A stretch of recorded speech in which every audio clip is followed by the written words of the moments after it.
Hey guys, this is Dr. Hub. In case you haven't subscribed, please do subscribe. This is a concise, well-crafted summary and it highlights only the important keywords. Carotid body tumor, and it is the chemodectoma or the non-chromaffin paraganglioma. So this arises from the chemoreceptor cells on the medial aspect of the carotid bulb. It is typically benign. It is unifocal. It is benign and it is non-hereditary. It is classified using the Chamblin classification. It is approximately about 10%. There is about 10% have a positive family history, and the higher the incidence of the individuals living in the high altitude. So it increases with the higher altitude individuals, and this is due to the chronic hypoxia and leading to the carotid body hyperplasia. So it is due to the hypoxia. Next is, what are the clinical features? So C of the clinical features, what you see is it presents as a painless, slow enlarging. So it will be painless and it is slow, and then there is also the enlarging. So it is painless, it is slow, it is enlarging, and it is rubbery and pulsatile. So it is rubbery as well as it is pulsatile and mobile swelling. It is audible brute, it may be heard. Audible brute, it is heard. So how to diagnose this? The diagnosis will be by the carotid angiography. There is the Layer sign. What happens to the Layer sign? So in case of the Layer sign, there is a splaying of the internal and the external carotid arteries. So splaying of the internal as well as the external carotid arteries.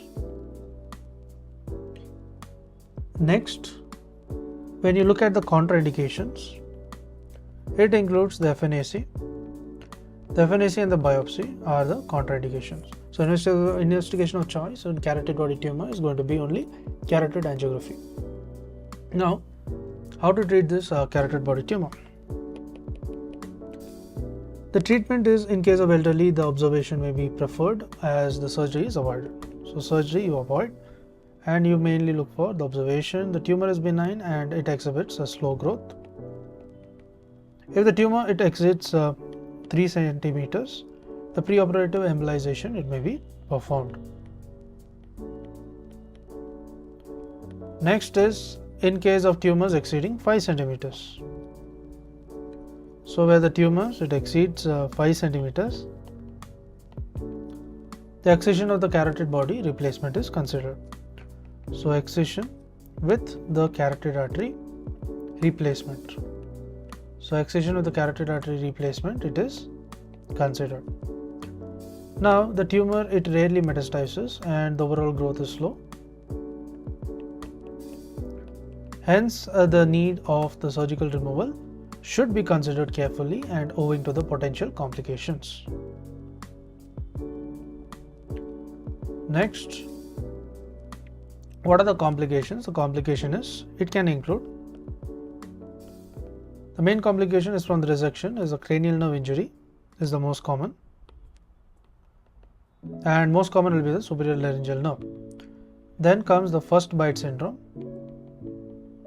The first bite syndrome is characterized by the pain upon the initiating the mastication. Upon mastication, you get the pain. Next is the bilateral carotid tumor excision.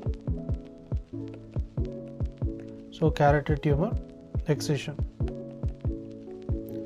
So here it can cause a baroreceptor reflex. So BR reflex can be seen, and this can lead to a wide fluctuation in the blood pressure. So there is a fluctuation in the BP, that is a blood pressure.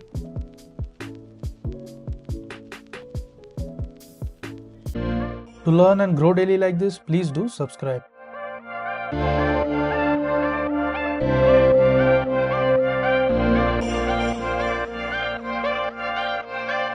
you.